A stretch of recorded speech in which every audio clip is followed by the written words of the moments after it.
Welcome to Shaheen AICU online program. Good morning, अस्सलाम वालेकुम। आज हम लोग पढ़ने जा रहे हैं अलजेब्रा। अब हम लोग 3 लेक्चर्स में अलजेब्रा को पढ़ेंगे। तो इसे स्टार्ट करने से पहले मैं जल्दी से आपको अलजेब्रा वर्ड के बारे में बता दूं, है ना। ये वर्ड कहाँ से आया है, और हालांकि इसके बारे में मैं शुरू में पहले भी एक बार बता चुका हूं, ठीक है। अलजेब्रा, है ना, एक बुक लिखी गई थी। उस बुक का नाम था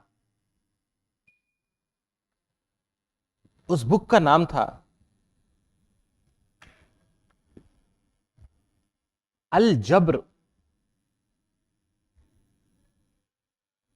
व अल मुकाबला।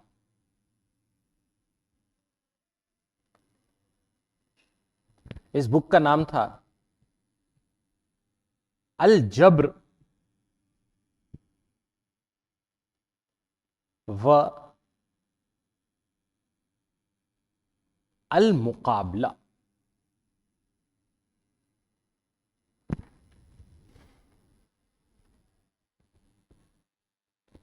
व अल मुकाबला, ये जो बुक थी,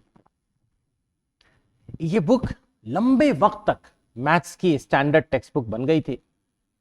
इस बुक का किस नाम से जाना जाने लगा? इस बुक को जाना जाने लगा इस नाम से। किस नाम से?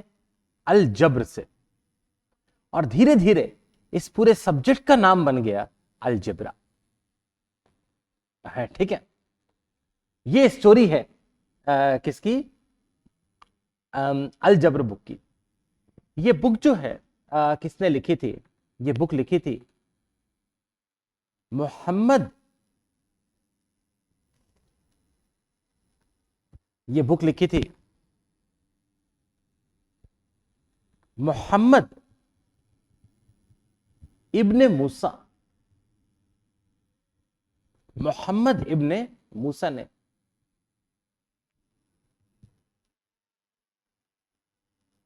और ये जो बुक थी बेटा, ये बुक के शुरू में खास बात यह है कि मोहम्मद इब्ने मूसा ने बताया है कि इस बुक के जो कई आइडियाज हैं वो 2 बुक से उन्होंने लिए, है ना। इस बुक के कई आइडियाज उन्होंने 2 बुक से लिए हैं। ये बात मोहम्मद इब्ने मूसा ने अपनी किताब में लिखी है। मोहम्मद इब्ने मूसा ने वो आइडियाज को लेकर उन आइडियाज को फर्दर डेवलप किया था, ठीक है। वो 2 लोग जिनकी किताबें मोहम्मद इब्ने मूसा ने जिनसे उठाकर डेवलप की है, उन 2 लोगों का नाम है बेटा, एक का नाम है आर्यभट्ट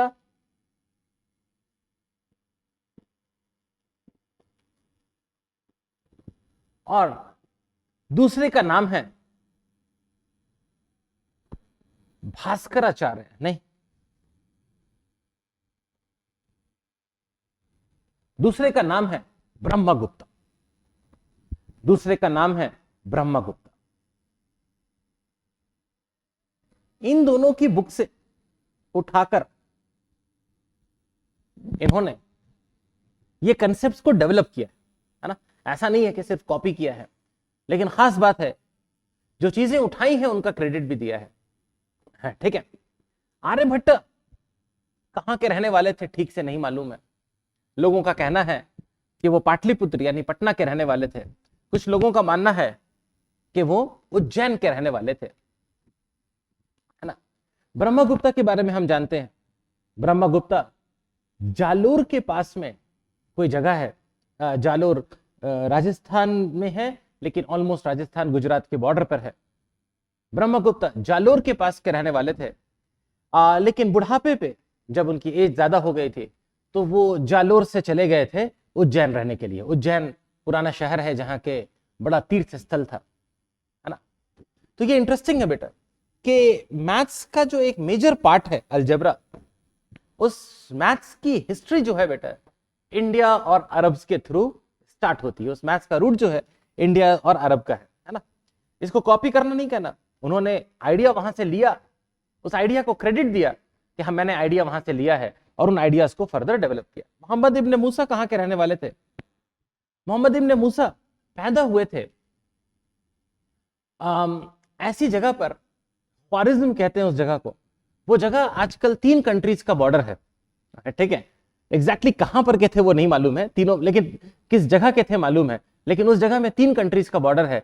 वो 3 कंट्री है ताजिकिस्तान, उज्बेकिस्तान और कजाकिस्तान। लेकिन वहां पैदा हुए थे। बाद में इन्होंने अपनी जो लाइफ स्पेंड की थी वो कहां स्पेंड की थी? बगदाद में, ठीक है। तो उम्मीद करता हूं ये सारी कहानी समझ में आ गई। इसको जरा मिटाते हैं और वापस चलते हैं। अलजेब्रा में आज हम लोगों को बहुत सी चीज पढ़नी है। मोस्टली आज जो है हमें टर्म्स पढ़ने हैं। अलजेब्रा में हिसाब कैसे करते हैं वो हम लोग आगे सीखेंगे। आज बेसिकली हमें टर्म्स के बारे में बात करनी है, ठीक है। कौन सी चीज क्या होती है, किस चीज की क्या तारीफ है, वो हमें जरा सा दिखाना है। तो मैथ्स में आजकल 2 चीज में अलग किया जाता है, ठीक है। 2 चीज में अलग किया जाता है। एक है अरिथमेटिक, जिसे इल्मुल हिसाब कहते हैं, हिसाब कहते हैं या रियाजी कहते हैं। दूसरा है बेटा अलजेब्रा, ठीक है। अगर मैं आपसे पूछता हूं 5 + 7 कितना होगा, तो ये किस में आता है? अरिथमेटिक में। लेकिन जहां 5 + x आ गया 12 के बराबर, x कितना है आपको मालूम नहीं है, ये हिसाब तुरंत किस में आ जाता है? अलजेब्रा में। तो समहाउ अलजेब्रा में x का बड़ा काम है। समझ गए? अरिथमेटिक और अलजेब्रा में फर्क समझ में आया। हालांकि सच्ची बात यह है, ओरिजिनली जो बुक थी अलजब्र व अल मुकाबला, उसमें जो है बेटा, उसमें जो है अलजेब्रा और अरिथमेटिक दोनों था, दोनों को उन्होंने कवर किया था, ठीक है। दोनों चीज उस बुक में थी। लेकिन अब जो तरीका यह है कि अरिथमेटिक और अलजेब्रा में हम फर्क करते हैं। अरिथमेटिक क्या है? जोड़, घटाव, गुना, भाग, पावर, कुव्वत, सब कुछ, ठीक है। अलजेब्रा क्या है? कोई चीज मालूम नहीं है उसको पता करना, इसे क्या कहते हैं? अलजेब्रा। क्या समझ में आ गया? ठीक है। एक्स जहां दिखा, मान लो क्या चल रहा है? अलजेब्रा। तो अलजेब्रा रियाजी की एक किस्म है जो हरूफ को आदाद में पेश करता है। क्या कहा? मुझे कुछ समझ में नहीं आया। लगभग ऐसे मान लो XYZ जहां आना शुरू हो गया, वहां पे क्या स्टार्ट हो गया? अलजेब्रा। और ये क्या है XYZ, अभी हम लोग बात करते हैं। अलजेब्रा में कुछ टर्म्स बताने हैं। उनमें एक टर्म है वेरिएबल, है ना, मुतगय्यरात, वेरिएबल के फैक्टर्स, और एक वेरिएबल, मेनी वेरिएबल्स। बहुत से टर्म है बेटा जो कि हमें डिस्कस करने हैं। तो जरा सा देखना बेटा, वेरिएबल क्या होता है, जल्दी से इसके बारे में बात करते हैं। मान लीजिए कोई भी चीज आपको पता करनी है, कोई भी चीज आपको पता करनी है। हमें पता करना है कि एक पर्सन की एज कितनी है, और हमें मालूम नहीं है कि उसकी एज कितनी है, हमें उसकी उम्र नहीं मालूम है, ठीक है। या किसी पर्सन का वजन पता करना है और उसका वजन हमें नहीं मालूम है, तभी तो पता करना है। अगर मालूम होगा तो पता क्या करना होगा? तो हम लिखते हैं person's weight is equal to X. यहां पे खास बात यह है, एक्स अभी हमें मालूम नहीं है। एक्स क्या है बेटा? एक्स है ना, किसी आदमी का वजन। किसी आदमी का वजन क्या है? एक्स। और यहां पे खास बात यह है कि हमें मालूम नहीं है कि एक्स कितना है। नहीं मालूम है तब भी हमने लिख दिया कि आदमी का वजन क्या है? एक्स। असल हकीकत यह है कि एक्स हमें पता करना है, एक्स हमें पता करना है। तो हम कहते हैं कि एक्स यहां पर क्या है बेटा? एक्स है एक वेरिएबल। या एक्स क्या है बेटा? मुतगय्यरात, मुतगय्यर है, ठीक है। एक्स की वैल्यू बदल सकती है। असल में सच्चाई यह है, एक्स कितना है अपने को मालूम नहीं है। जो चीज मालूम ना हो उसको हम क्या बना देते हैं? एक्स। एक्स क्यों बनाते हैं? वाई नहीं बना सकते क्या? बिल्कुल, आप उसे वाई भी बना सकते हैं, आप उसे जेड भी बना सकते हैं, आप उसे कुछ भी बना सकते हैं, ठीक है। कोई भी लेटर यूज कर लीजिए, कोई भी हर्फ यूज कर लीजिए, और जो चीज मालूम नहीं है उसको उस हर्फ से लिख दीजिए। स्टार्ट हो गया, आपको अलजेब्रा स्टार्ट कर दिया। क्या समझ में आया? अलजेब्रे का बेसिक आइडिया क्या है ना? ये देखिए, ये देखिए, ये एक इक्वेशन है ना? ये एक इक्वेशन है। इस इक्वेशन में 2x + 1 = 9। x आपको मालूम नहीं है ना? x मालूम नहीं है ना? लेकिन इक्वेशन में लिखा ना x, मतलब हम कौन सा टॉपिक कर रहे हैं बेटा? अलजेब्रा। समझ में आया? यहां पे एक और इक्वेशन देखिए, कैसी इक्वेशन है? 2x + 3p - 10y। तो यहां पे x बैठा हुआ है, p बैठा हुआ है, y बैठा हुआ है ना? तो ये भी क्या है बेटा? हमें समझ में आ गया हम कौन सा टॉपिक कर रहे हैं, अलजेब्रा। मैं एक स्लाइड पीछे जा रहा हूं जो पहले कर चुका हूं, देखिए जरा सा।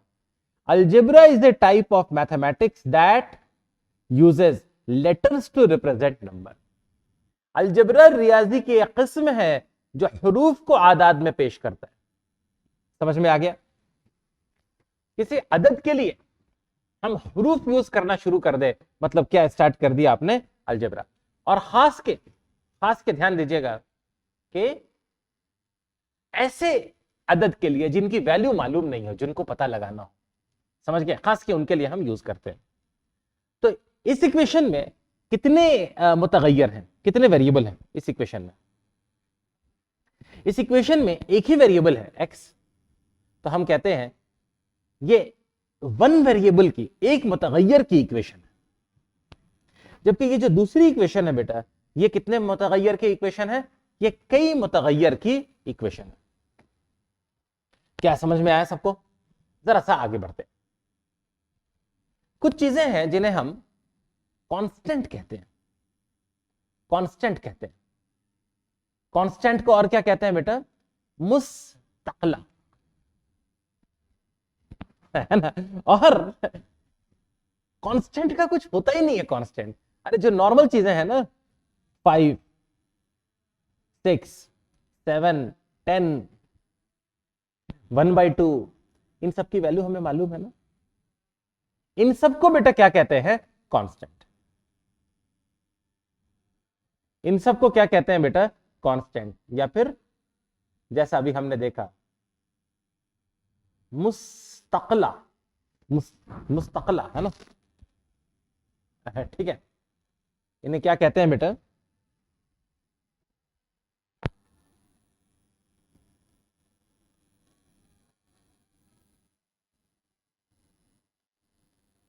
मुस्तकला, है ना? कांस्टेंट।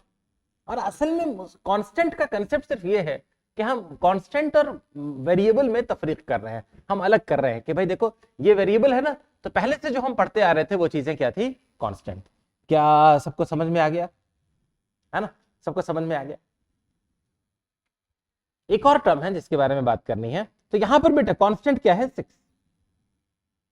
यहां पे 6 क्या है बेटा? कांस्टेंट है ना? 6 क्या है बेटा? मुस्तलका है। क्या समझ में आ गया? और ये जो x है, ये क्या है बेटा?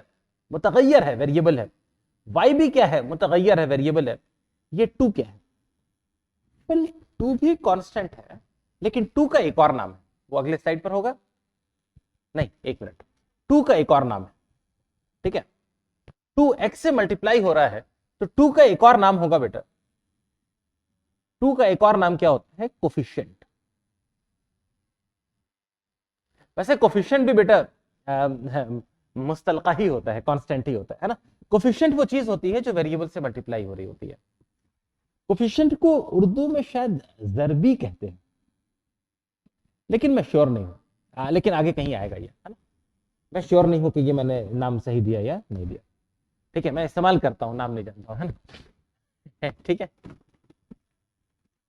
तो इसका मतलब क्या है कि 2 कांस्टेंट है या मुस्तलका है, या फिर वो कोफिशिएंट है? वेल दोनों है, दोनों है। उम्मीद करता हूं क्लियर है। y और x क्या है? वेरिएबल। उम्मीद करता हूं सबको समझ में आ गया ये खेल। अरे बढ़िया। नेक्स्ट बेटा, अगला टर्म है अलजेब्राइक एक्सप्रेशंस या अलजेब्राई इबारतें। इन एक्सप्रेशंस को और क्या कहते हैं बेटा? एक्सप्रेशंस को और क्या कहते हैं? इक्वेशंस, है ना? और मैं अक्सर एक्सप्रेशन से ज्यादा क्या कहता हूं? इक्वेशन। ये देखो, ये जो कंप्लीट इक्वेशन है ना, इसको क्या कहते हैं बेटा? ये जो कंप्लीट टर्म है इसको क्या कहते हैं, इक्वेशन। इसका जो हिस्सा है, इक्वेशन का जो हिस्सा है, इक्वेशन को और क्या कहते हैं, मसावात, है ना। तो इक्वेशन को और क्या कहते हैं, मसावात, और इक्वेशन का जो हिस्सा है उसे क्या कहते हैं, एक्सप्रेशन। फिर से समझो, जल्दी से आ जाना, इसको मिटाते हैं। एक इक्वेशन है 2x + 3y = 5। तो ये जो कंप्लीट चीज है, इस कंप्लीट चीज को बेटा क्या कहेंगे, इक्वेशन। इक्वेशन को और क्या कहते हैं बेटा, मसावात। क्या समझ में आ गया? अच्छा, इसके जो अलग अलग जुज हैं, अलग अलग जो हिस्से हैं, किसी भी इन दोनों को मिला दो या इसको अलग कर लो, इनको क्या कहेंगे बेटा, एक्सप्रेशन, या क्या कहेंगे, इबारत। वेल सच्ची बात यह है बेटा, मैं मोस्टली इक्वेशन मुसावात की बात करता हूं, इबारत की बात नहीं करता हूं ना। इक्वेशन का एक हिस्से को क्या कहेंगे, इबारत या मुसावात। और ये एक्स और वाई क्या है बेटा, ये एक्स और वाई हो जाएंगे वेरिएबल। एक्स और वाई क्या है बेटा, वेरिएबल, या फिर क्या है, मुतगय्यर। ठीक है, एक्स और वाई क्या है, वेरिएबल या मुतगय्यर। और ये 5 क्या है बेटा, 5 है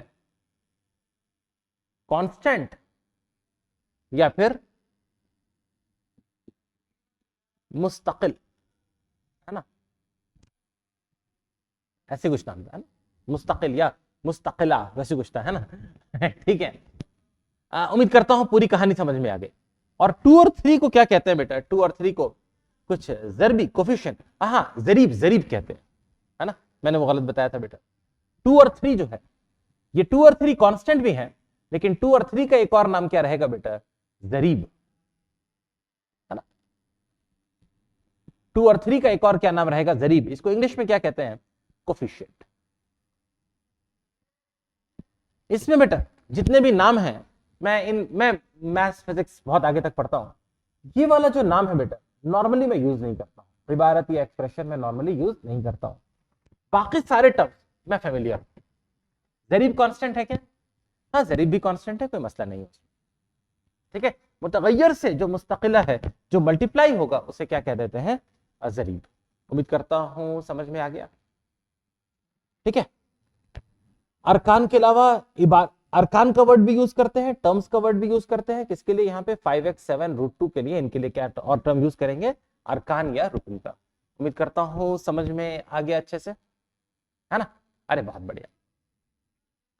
अब कुछ टर्म्स होती हैं जो यकसा होती हैं, और कुछ टर्म्स होती हैं जो कि गैर यकसा होती हैं, कुछ लाइक होती हैं और कुछ अनलाइक होती हैं। देखो बेटा, 2x और 19x हम जोड़ सकते हैं ना, क्या हो जाएगा, 21x।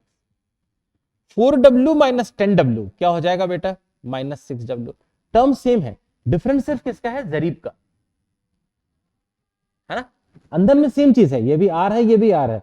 कितना है बेटा, 14.2r - 12r, कितना हो जाएगा, 2.2r। दोनों r है, सिर्फ फर्क किसका है बेटा, जरीब का। हाँ, 32a² 9a², यहां भी a² है, यहां भी a² है। हम जोड़ के क्या बना देंगे बेटा इसको, 41a²। 8y है, 5y है, हम इनको जोड़ के क्या बना देंगे, 14y। लेकिन है तो दोनों y ना, फर्क दोनों में सिर्फ किसका है, जरीब का। ऐसे टर्म्स को हम कहते हैं लाइक टर्म्स या फिर यकसा टर्म्स। और बाकी जो टर्म्स होंगी वो गैर यकसा हैं। ये 2x है, ये 19a है, अलग चीज है ना। ये 4w है, ये -10w² है। ये 12r है, ये 12s है। 32a² है, 9a³ है, 8y है, 5 है। तो इसमें सिर्फ जरीब का फर्क नहीं है, अंदर में मुतगय्यर भी अलग है, ध्यान देना। 32a² 9a³, यहां पे मुतगय्यर क्या है, a², यहां पे क्या है, a³, अलग है। क्या समझ में आ गया? ऐसे टर्म्स को क्या कहेंगे, अनलाइक टर्म्स या गैर यकसा अरकान। इनको और हम कैलकुलेट सिंप्लीफाई नहीं कर सकते, इतना आसान नहीं है इनको सिंप्लीफाई करना। उम्मीद करता हूं समझ में आ गया। जितने लाइक टर्म्स है मैंने जोड़ के दिखा दिया। उम्मीद करता हूं समझ में आ गया क्या चीज है, लाइक टर्म्स और अनलाइक टर्म्स। जिनको जोड़ सकते हैं ना सिंपली, वो क्या हो जाते हैं, लाइक टर्म्स। कुछ टर्म्स हैं बेटा जिन्हें कहते हैं मोनोमियल, कुछ टर्म्स हैं जिन्हें कहते हैं पॉलिनोमियल, कसीर रुकनी, उसके अलावा बाइनोमियल है और ट्राइनोमियल है, सारी चीजें है ना। ठीक है, तो मोनोमियल में क्या होता है बेटा, एक सिंगल टर्म है, 8 एक मोनोमियल है, एक रुकनी है, -2x मोनोमियल है, 3x² क्या है मोनोमियल। दो रुकनी पहले देख ले, दो रुकनी बाइनोमियल क्या है, x -4 4y² + 8, आपको दिखा दो है। सह रुकनी या ट्राइनोमियल, ट्राइनोमियल बेटा क्या होंगे, x² - 3x + 10, है ना। पर दो रुकनी, सह रुकनी और उससे भी ज्यादा जोड़ दो, बल्कि एक रुकनी भी, सबको मिलाकर बेटा क्या कहते हैं, पॉलिनोमियल। ठीक है, ये जरा सा समझ लेना बेटा। पॉलिनोमियल, पॉलिनोमियल के अंदर सब आते हैं। ठीक है, पॉलिनोमियल क्या था बेटा, कसीर रुकनी, है ना। कसीर रुकनी क्या था बेटा, पॉलिनोमियल। और पॉलिनोमियल के अंदर ही सब आते हैं, मोनो, बाई, ट्राई, है ना। आगे नोमियल लिख लेना, है ना, एक रुकनी, ठीक है, दो रुकनी, सह रुकनी, क्या समझ गए। ये सब बेटा किसके अंदर में आते हैं, किसके अंदर में आते हैं, कसीर रुकनी के अंदर में आते हैं। थोड़ा सा कंफ्यूजिंग है बेटा, मोनोमियल भी जो है वो भी एक पॉलिनोमियल है, क्या समझ में आ गया, है ना। पॉलिनोमियल में हालांकि हम कसीर कह रहे हैं, लेकिन हम कहते हैं सबको ले लो, क्यों किसी को बाहर, किसी को छोड़ रहे हो, क्या सबको समझ में आ गया, है ना। जरा सा आगे बढ़ते हैं। हाँ, जरीब के बारे में आ जाना बेटा। यहां पे एक एक्सप्रेशन है 3x² + 5, इसमें बेटा ये जो 3 है, इस 3 मल्टीप्लाई हो रहा है ना, इसे क्या कहते हैं, कोफिशिएंट या जरीब। और ये जो ऊपर में पावर चढ़ा हुआ है, इस पावर को और क्या कहते हैं, कुव्वत। ठीक है, और ये x क्या है बेटा, x है हमारा वेरिएबल या मुतगय्यर। ये 5 क्या होगा बेटा, 5 हो जाएगा कांस्टेंट या फिर मुस्तकिला, है ना। 5 क्या हो जाएगा बेटा, मुस्तकिला। उम्मीद करता हूं सबको समझ में आ गया। और ये पूरी चीज मिलाकर क्या बन जाएगी, ये पूरी चीज मिला के क्या बन जाएगी बेटा, एक इक्वेशन या फिर एक मुसावात। पूरी चीज मिलाकर क्या बनेगी बेटा, एक इक्वेशन या फिर एक मुसावात। क्या समझ में आया अच्छे से, ओके। जल्दी से आगे बढ़ते हैं। एक कंसेप्ट और है, कसीर रुकनी का दर्जा या डिग्री ऑफ अ पॉलिनोमियल। ठीक है, लीनियर, क्वाड्रेटिक, क्यूबिक, है ना। मुरबा मुसावात क्या होती है, मुकाब मुसावात क्या होती है, जरा देखना बेटा। ये 8x है ना, तो x की पावर तो कुछ भी नहीं है ना, ये डिग्री 1 है। इसे और क्या कहते हैं, लीनियर या फिर फती। यहां पे सबसे बड़ा पावर क्या है, x², ये सेकंड डिग्री है, दो दर्जा की है। इसे और क्या कहते हैं बेटा, क्वाड्रेटिक या दो दर्जी। ठीक है, इसे मुरब्बई भी कह सकते हैं। ये बेटा क्यूबिक है, और x की पावर कितना है बेटा, 3। ये कितना है, 3 दर्जा की है, इसे क्यूबिक या मुकाबी कहते हैं। यहां पे पावर कितना है बेटा, 4, तो 4 डिग्री या 4 दर्जा है, इसे चौदर्जी कहेंगे या क्वार्टिक कहेंगे। पता नहीं, कभी सॉल्व नहीं किया, है ना। ये पावर कितना है, 5, ये 5th डिग्री या 5 दर्जा है, इसे क्या कहेंगे, क्विंटिक। और इन जनरल अगर पावर n है तो इसे कहेंगे nth डिग्री। ठीक है, अगर पावर n है, मालूम नहीं कितना है, तो हम सीधे कह देंगे कि क्या है, n डिग्री। और जिसमें कुछ भी नहीं होता है उसे हम क्या कहते हैं, कि वो मुस्तकिला है या क्या है, कांस्टेंट है। तो 9 तो है ही ना, कांस्टेंट, वेरिएबल है ही नहीं यहाँ पे। उम्मीद करता हूं सबको समझ में आ गया, है ना। जरा आगे बढ़ते हैं। अब बेटा हम लोग सॉल्व करना शुरू करते हैं। अब ध्यान से सुनना बेटा, है ना। हमारे पास एक एक्सप्रेशन है, क्या एक्सप्रेशन है, जल्दी से लास्ट में आ जाना, इसको साफ करते हैं, काम की बात पर आते हैं। जब हल करेंगे तब तो मजा आएगा। ये एक्सप्रेशन है बेटा, क्या एक्सप्रेशन है, 4x + 5, है ना। ये एक एक्सप्रेशन है। क्वेश्चन है, if x = 2 then evaluate the expression.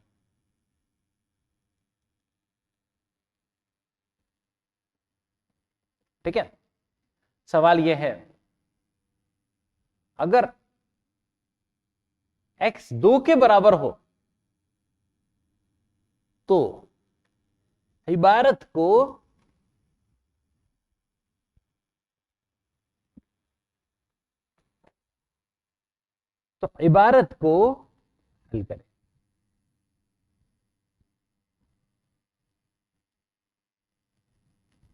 हल करें।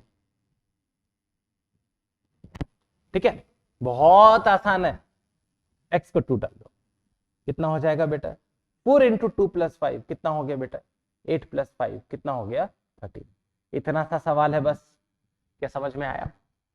ये मुसावात नहीं थी, इक्वेशन नहीं थी, ये जस्ट सिर्फ एक एक्सप्रेशन था। ये क्या था? सिर्फ एक इबारत थी।